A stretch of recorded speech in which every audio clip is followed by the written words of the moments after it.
નમસ્કાર દર્શક મિત્રો, સ્વાગત છે દિલીપભાઈ આપનું રિયલ ડિબેટના આ ચર્ચા ચોરામાં. અમારા એક હિતચિંતક અને શુભેચ્છક તરીકે આપે હંમેશા અમને સમય આપ્યો છે, તે માટે હું આપની આગોતરી ધન્યવાદ માની લઉં છું. દોસ્તો, રાજકારણમાં અને રાજકારણીયાઓ શબ્દ વપરાય છે. કારણ સાથે જે લોકો રાજનીતિમાં જાય એ રાજકારણ કહેવાય. મારે આ બનવું છે, મારે આટલા કરોડ ભેગા કરવા છે, મારે આટલી જમીનો ભેગી કરવી છે, મારે આને પાડી દેવો છે. આ રાજકારણના ભાગો છે, રાજનીતિ નથી. આ નીતિ સાથેની રાજવ્યવસ્થા, એને રાજનીતિ કહેવાય, જે કૌટિલ્યની હતી. એટલે આ રાજકારણીયાઓ જ્યાં ભેગા થાય ત્યાં સામાન્ય રીતે કંઈક ને કંઈક તો ચર્ચાનું ગમ્મર ઓલોનું ફરી જ જતું હોય છે. એમણે ધાર્યું હોય તોય ફરે, ના ધાર્યું હોય તોય ફરે, એમની જીભ લપસે તોય ફરે, પગ લપસે તોય ફરે, અને ના લપસે તોય ફરે. એવું એક પ્રસંગ હમણાં બની ગયો. પ્રસંગ તો આનંદીબેનને પુસ્તક આત્મકથાનો ચુનૌતિયા મુझे પસંદ હૈ શીર્ષક કે શીર્ષસ્થ જગ્યાએ પહોંચ્યા પછી બધા જ આવું કહી શકે. પર્વતના તળિયે ઉભા રહીને જે કહે ને કે ચુનૌતિયા મુझे પસંદ હૈ, મેં હું પર્વતને પડકારું છું, એને મરદ કહેવાય. 4-5 જગ્યાએથી લટકતા દોરડા રાખ્યા હોય, ક્યાંક પવન પાવડીઓ મદદમાં તૈયાર હોય, અને પછી ઉપર પહોંચી જઈએ અને પછી કહીએ કે ચુનૌતિયા મુझे પસંદ હે, તો ભગવાન આવી ચુનૌતિયા બધા ના લે. જેમાં હાથે હાથે બચાવ પક્ષે મજબૂત વ્યવસ્થાઓ મોજૂદ હોય. એટલે આનંદીબેનને પસંદ છે, તમે જ ભૂલે ચૂક્યા રવાડે ન ચડતા. ચુનૌતિયા પસંદ કરવા જવામાં ઠાઠા ભાગી જશે કોક દાડો. એટલે આવું નહીં કરું. चुनौतियां चुनौतियां जो होती है, पसंद कैसे होती है? चुनौतियां चुनौतियां होती है. और संस्कृत में एक श्लोक है, शनैः पंथा शनैर् विद्या शनैर् द्रव्यम शनैर् पर्वत मस्तके.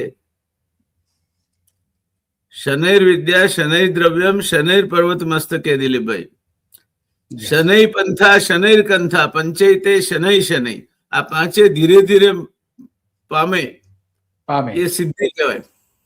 બીજું, ગુજરાતની સ્થાપનાનો દીપક જેમના હાથે પ્રજ્વલ્યો એ પૂજ્ય રવિશંકર મહારાજ. પૂજ્ય મહારાજે એવું કહ્યું છે કે મરદ માણસના વખાણ મસાણે જ થાય તે શોભે.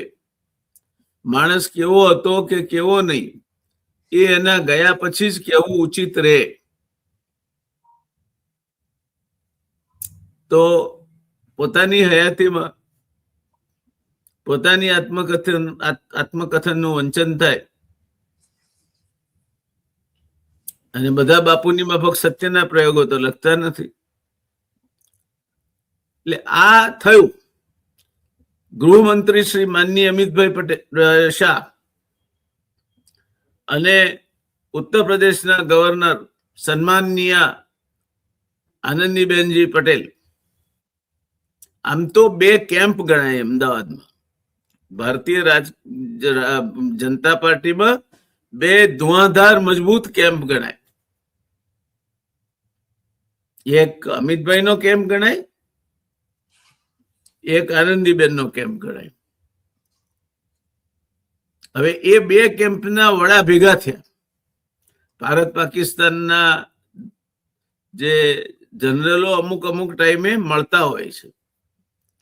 એ મળે ત્યારે મીઠાઈ ખાય અને હારી હારી વાતો કરે, છૂટા પડે, હાથ મિલાવે, બંનેને ગાર્ડ ઓફ ઓનર મળે.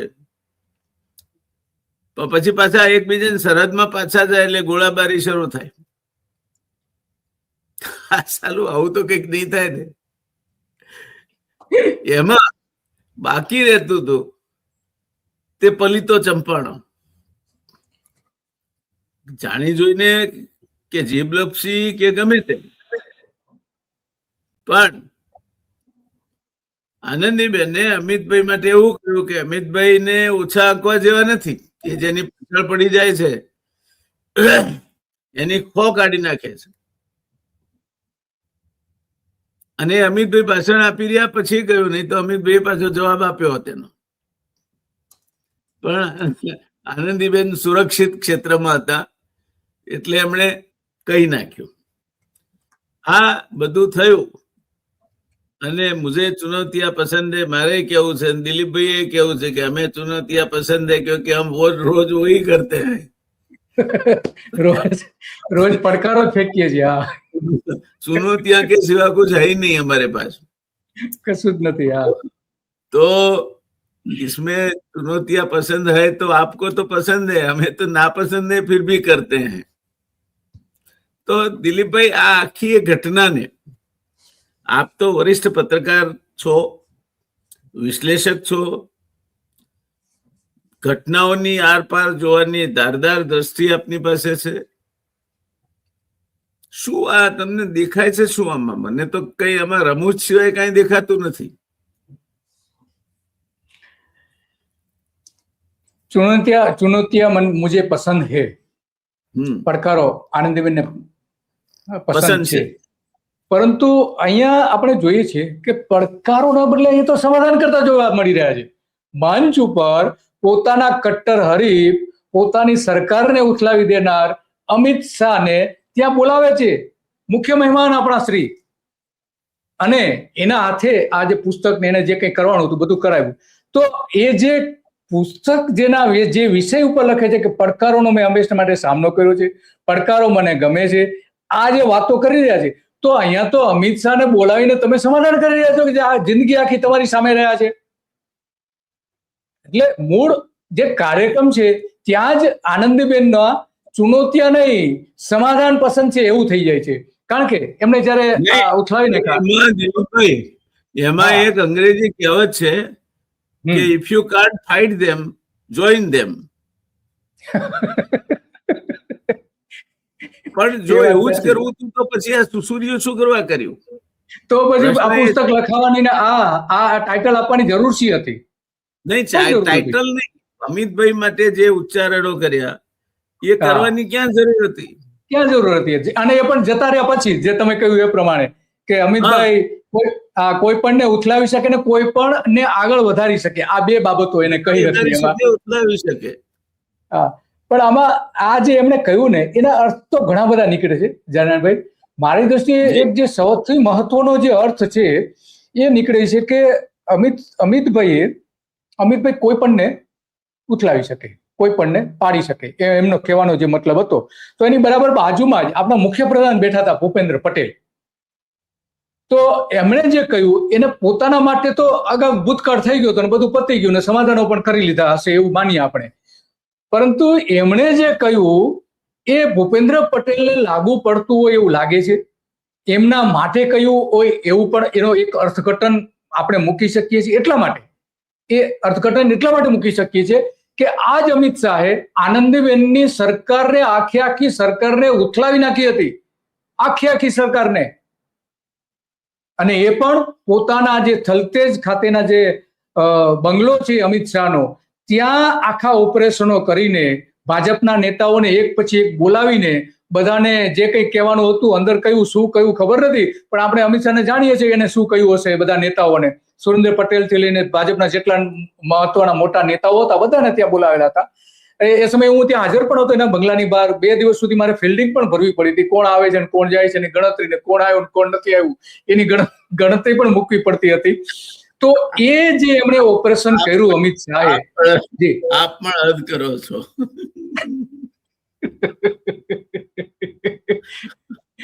તો એ જે આમ તો આ અમિત શાહનું ગજુ એટલું બધું નહીં કે આખી સરકારને ઉથલાવી શકે એકલા. નરેન્દ્ર મોદીએ કહ્યું હોય તો જ ઉથલાવી શકે, કે જે આજ સુધી આપણે જાહેર થયું નથી, આજ સુધી કોઈ લખવાની હિંમત પણ નથી કરતું, કોઈ મોટાભાગે કોઈ બોલવાની, તમારા મારા 2, 8, 10 જે લોકો છે એ કંઈક બોલે છે. તો આ નરેન્દ્ર મોદીની સૂચનાથી જ આખું ઓપરેશન થયું હોઈ શકે છે એવું આપણે અનુમાન કહી શકીએ, કારણ કે આપણી પાસે કોઈ મજબૂત પુરાવો નથી કે આવું કર્યું. પરંતુ એક આમાં સૌથી મહત્વની બાબત એ બને છે, એમને જે ઉથલાવી દેવાયા એમાં એની પેલા અનેક રાજકીય ખેલ ખેલવામાં આવ્યા હતા કે આનંદીબેનને કઈ રીતે પાડી દેવા. એક તો જમીન કૌભાંડો બધા ચારે બાજુ અર્જુન મોઢવાડિયાનો ઉપયોગ કરીને ચારે બાજુ જમીન કૌભાંડો એના રજૂ થતા હતા એક પછી એક. પછી અર્જુનભાઈ તો ભાજપમાં જતા રહ્યા અને અત્યારે નરેન્દ્ર મોદી સાથે મિટિંગો પણ કરી રહ્યા છે, તો એમના પ્રીતિપાત્ર પણ બની ગયા છે. તો એ જે કૌભાંડો જાહેર કર્યા હતા, અર્જુન મોઢે અનાર પટેલનું કૌભાંડ મોટું જે ગીરમાં રિસોર્ટ હતો એનું જાહેર કર્યું હતું. ત્યાર પછી જે આનંદીબેનના જમાઈ પુત્ર આ બધાના કેટલીક બાબતો પણ જાહેર કરી હતી એમણે. તો આ બધું જે થયું એના કારણે એને પૂરેપૂરા બદનામ કરવામાં આવ્યા હતા. મારી દ્રષ્ટિએ આનંદીબેનની સરકારમાં આમ જોવા જઈએ તો એકંદરે ભ્રષ્ટાચારનું પ્રમાણ ઓછું હતું વિજય રૂપાણી અને ભૂપેન્દ્ર પટેલની સરકારની કમ્પેરિઝન કરીએ ત્યારે.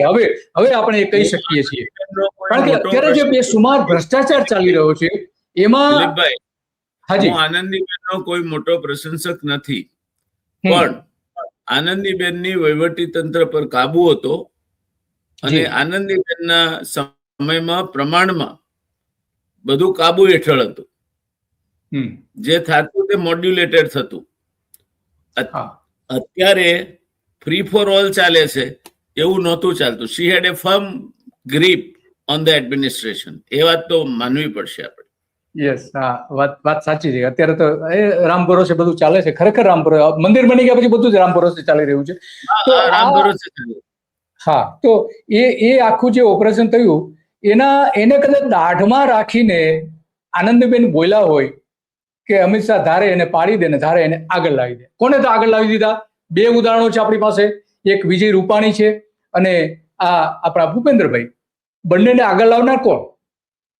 ભલે આખરી મોહર નરેન્દ્ર મોદીએ મારી હોય, પણ તો મૂળ તો આગળ લાવનાર એ જ ને. ભૂપેન્દ્રભાઈ જેવો વિચક્ષણ, ચાણક્ય બુદ્ધિ, ઠરેલ, દાદા પ્રિય માણસ મેં જોયો નથી. ગજબનો માણસ છે. વિજય રૂપાણી તો બોલતા હતા, ક્યારેક ગુજરાતીમાં બોલતા હતા, ક્યારેક ના ફાવે તો હિન્દીમાં બોલતા હતા. પણ આ તો ભૂપેન્દ્ર પટેલ તો ઇન્દ્રોમાં ભૂપ છે અને એટલે ઇન્દ્રોની શોધમાં છે કે કયા ઇન્દ્રો છે જેનો હું રાજા છું. હવે એ જડતા નથી. ભૂપેન્દ્ર પટેલ વાળી વાત તો તમારી ગજબનાક છે, જોરદાર છે. તો આમાં જયનભાઈ મૂળ તો આ ભૂપેન્દ્રભાઈ જે તમે વાત કરી રહ્યા છો, મૂળ તો આનંદીબેનના જૂથના ને, મૂળ તો એમના જૂથના, ઘાટલોડિયા વિસ્તારના ધારાસભ્યને ટિકિટ અપાવવાથી લઈને ઔડાના ચેરમેન અને સ્ટેન્ડિંગ કમિટીના ચેરમેન બનાવવાથી લઈને ઘણું બધું આનંદીબેને એને બહુ મદદ કરી હતી. અને હવે અત્યારે અમિત શાહ સાથે છે. તો આમાં કોઈ રાજકીય દુશ્મન નથી હોતા, કોઈ રાજકીય મિત્ર નથી હોતા, કાયમી ધોરણે. આ એક જે આનંદીબેનના સ્ટેજ ઉપરથી આપણે જોઈ શકીએ છીએ કે કોણ હતા, ક્યાં હતા. અને પછી બીજી બાજુ આનંદીબેન પોતે એક બાજુ મંચ ઉપરથી એવું બોલે છે કે કોઈ પણને ખતમ કરી શકે છે આજ અમિત શાહ, જે હમણાં આપણા ગયા ગૃહપ્રધાન, નામ નથી બોલતા, ગૃહપ્રધાન એટલે કોણ? અમિત શાહ.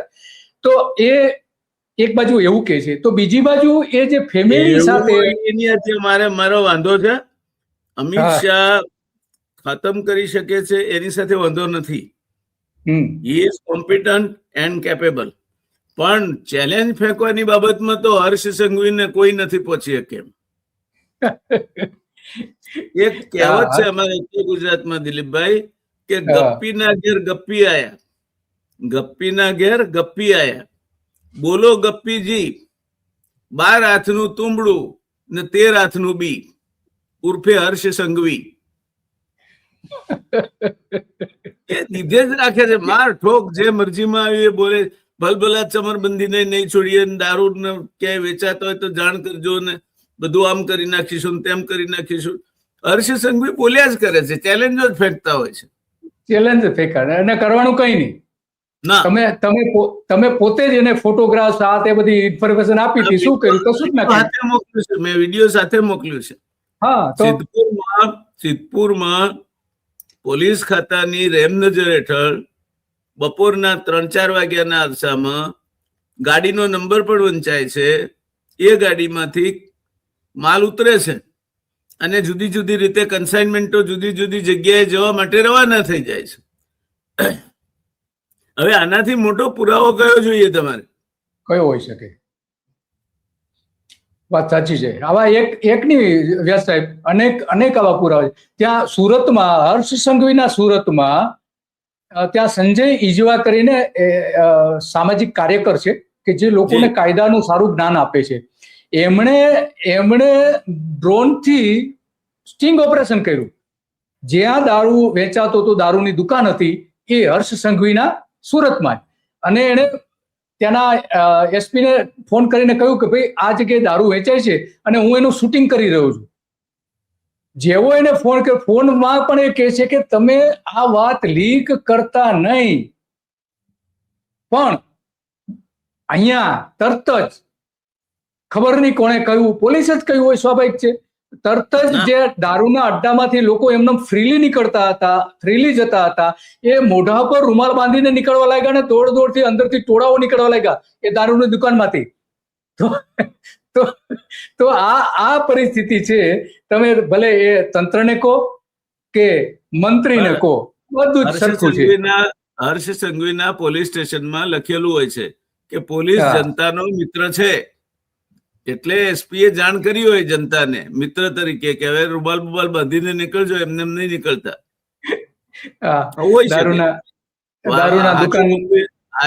સાચું ખોટું એજવા જાણે. હા, એ તો ઈશ્વર જાણે. પણ આ ઘટના છે કે એમને જાણ કરી એની સાથે જ આવું બધું થવા લાગ્યું એમ. અને વિડીયો છે, આજે એને વિડીયો છે, અને એને અમે એક કાર્યક્રમ પણ કર્યો હતો ગુજરાત રિપોર્ટમાં, એનો કાર્યક્રમ પણ કરેલો કે ડ્રોન દ્વારા ઓપરેશન ને પોલીસ ફૂટી ગઈ એમ કરીને.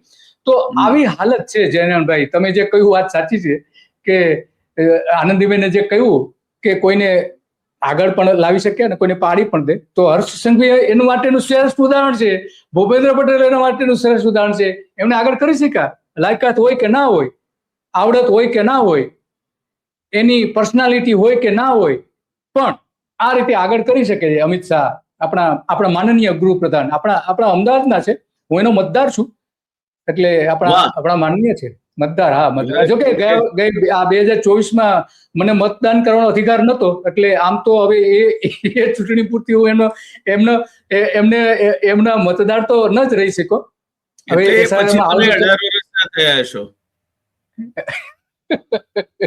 ઉંમર ઘટી ગયો છે એમ ને.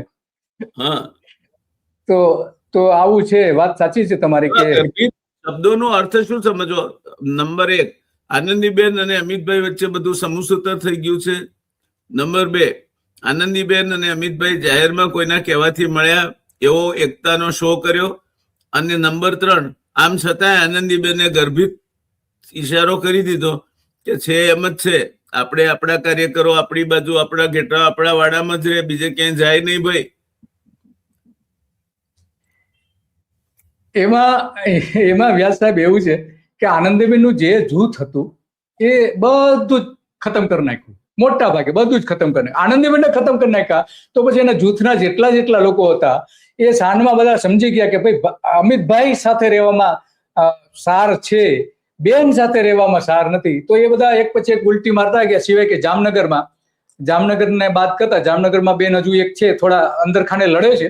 બાકી તો મોટા ભાગના જે છે એ આ રીતે ખતમ થઈ ગયા છે. અમિત શાહ જ ખતમ કર્યા, કોણ કરે બીજું? નરેન્દ્ર મોદી તો કરે નહીં, કારણ કે એ તો એક તો અર્જુન છે, આપણા અર્જુન છે, એટલે અર્જુનને તો યુદ્ધ લડવાનું હોય નહીં. આપણા મોદી સાહેબ અર્જુન છે એમ. અચ્છા, મેં કીધું આપણા અર્જુન એટલે મોઢવાડિયા. હું તો મોઢવાડિયાને જ સમજુ છું. ના, મોઢવાડિયા સાહેબ એટલે એમાં એવું જ છે કે ગઈકાલે જ મોઢવાડિયા સાહેબ, આપણા વન ને પર્યાવરણ પ્રધાન, કે ગઈકાલે એમને એમના FB ઉપર ફોટો મૂક્યો છે મોદી સાહેબ સાથે વાત કરતા હોય, ટેબલ ટોક મૂકી છે, બંને સામસામે છે. તો એવો ફોટો પણ મૂક્યો છે. એક સમય એવો હતો કે આ બધા જે કૌભાંડો, આ નેતાઓના કૌભાંડો જાહેર કરતા હતા, હવે એ જ નેતાઓની સાથે આ નેતા બેસી રહ્યા છે. કૌભાંડો કઈ રીતે પોતાના ધ્યાને આવે એની ચર્ચા કરતા હશે. કોણે કયા ભાજપના નેતાઓએ એમને મદદ કરી હતી આ બધા કૌભાંડો જાહેર કરવામાં? આ અર્જુનભાઈ પણ મહાકામો માણસ છે. હા, એટલે ગુજરાતીમાં કહેવત છે, મોડું દહીં દાંત પાડે. દાંત પાડે. હા, આ મોડું દહીં દાંત પાડે ઉર્ફે અર્જુન મોઢવાડિયા એવું છે. વાત સાચી. લોચાઈ મારે છે. જોકે હમણાં લોચો મારી દીધો. પેલા જેતપુરનો સાડી ઉદ્યોગને જે પ્રદૂષણની પાઇપલાઇન નાખવાની હતી ને, એમાં મોટો લોચો મારી દીધો. 15 મિનિટમાં જે નિવેદન પાછું ખેંચવું પડ્યું. ક્યાંકથી આવ્યો છે ફોન, ગાંધીનગર કે દિલ્હીથી ક્યાંકથી ફોન આવ્યો હશે, તો એ નિવેદન પણ એને પાછું ખેંચી લેવું પડ્યું.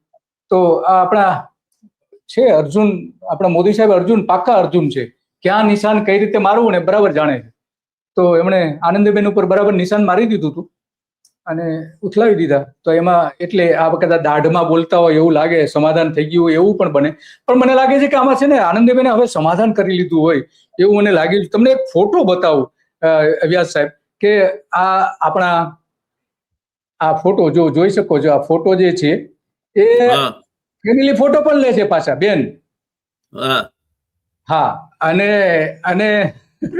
એક બાજુ આવા નિવેદનો કરે છે. તો હવે આમ વજૂદ કઈ રહ્યું નથી બેનનું, એટલે હવે પુસ્તકો લખવા અને પોતાની જે બળાઈ હાંકવાની છે બળાઈ હાંકી રહ્યા છે. Correct yourself. પુસ્તક એમણે નથી લખ્યું, પોતાનું પુસ્તક એમ લખાયું છે. હા, એટલે પોતાનું પુસ્તક એમ.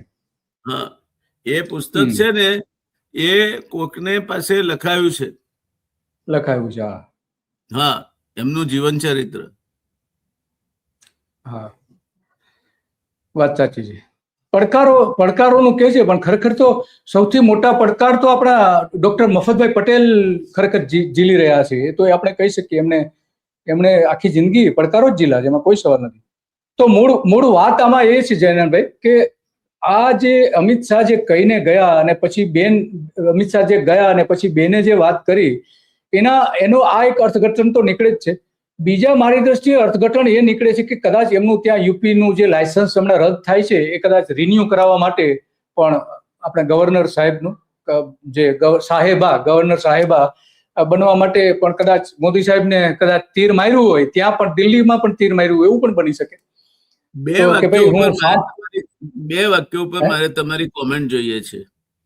હા, એક છે, અમિતભાઈ શાહે વિશ્વાસ વ્યક્ત કર્યો હતો કે શ્રીમતી આનંદીબેનનું આ પુસ્તક અનેક વાચકોના જીવનમાં પ્રેરણા આપવાનું કામ કરશે. અને બીજું વાક્ય છે, શ્રી અમિત શાહે વધુમાં જણાવ્યું હતું કે પોઝિશન માટે નહીં પરંતુ પર્પઝ માટે કામ કરનારા નેતાઓમાંના એક શ્રીમતી આનંદીબેન છે.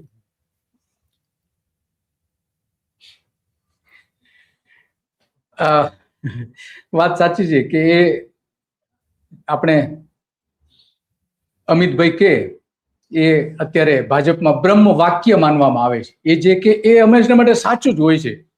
કાર્યકરો, ફોલોઅર્સ, આ તે બધા એવું માને છે. તો શક્ય છે આમાં એ પણ હોઈ શકે, બની શકે કે આમાં કદાચ એમનું કહેવાનું જે શું થાય, દરેકે આમાંથી કઈ શીખવા જેવું છે. એટલે શું શીખવા જેવું છે? સંઘર્ષ કરો, તમે આગળ આવો, પણ હું છેલ્લે તો હું જ છું ને, પાડી દઈશ.